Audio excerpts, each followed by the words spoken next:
I have a real estate broker office here, and now there was a lot of companies that would call my agents and say, hey, we need a 10,000 square foot building with a 2-acre yard. We need a 5,000 square foot building with warehouse and office with a yard. And we didn't have that infrastructure here.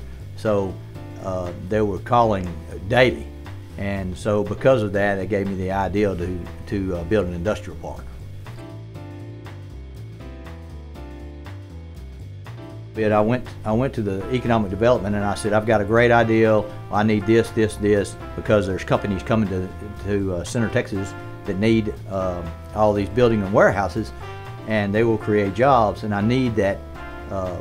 I need some help with the infrastructure and the economic development to do that. So the economic development said, and it was all based on job creation. If I could create so many jobs, then they would pay portions of the infrastructure. Infrastructure meaning sewer, the water, and some of the paving for the streets that had to be done to city specs. Oh, when I first went and met with the board, like I said before, they were all gung ho, and they were so excited because the more buildings and structure we did, and we annexed it into the city limits, and the tax base increases, so the city and the county make more money. Working with the Economic Development Board was very, very easy. They turned it over to the city manager. Working with the whole city management group, and Chad Nearing, the city manager, was very, very easy and very, very helpful, I'll have to say. And I will say again, if it was not for the economic development, this project never would have happened, because of the infrastructure cost so much. Then you couldn't.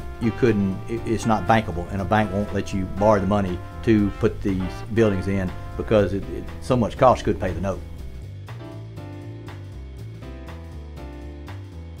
So I approached the bank first to see if I could get financing for the deal, and after I ran the numbers and I found the infrastructure costs, they said that the numbers will not work.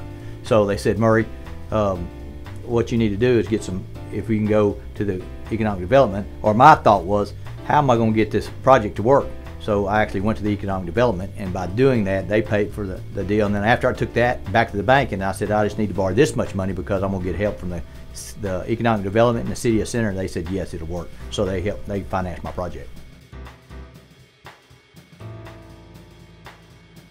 I do not have to repay the help that the economic development got because I created so many jobs. And it was all based on job creation, like I said before. But if I did not create that many jobs, then they only paid less. I had to pay 100% of it, and then the economic development, it reimbursed me my portion of what was done by job creations. I will say working with the City of Center has been very helpful and very creative, and they're very job related and aggressive. I'm in South Texas now working on some different projects. The cities won't help me at all. The economic development won't help me at all.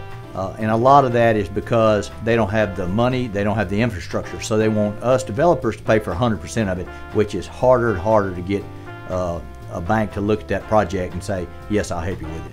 So my South Texas projects are not going near as fast as they did in Center Texas.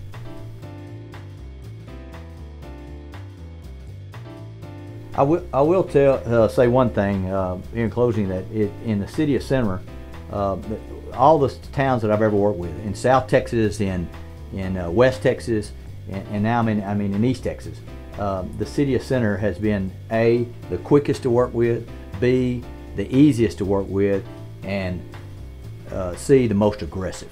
And if there was any other company that wanted to come to Center Texas, the Center management, city management, and the city of Center is the easiest and most aggressive and wants your business.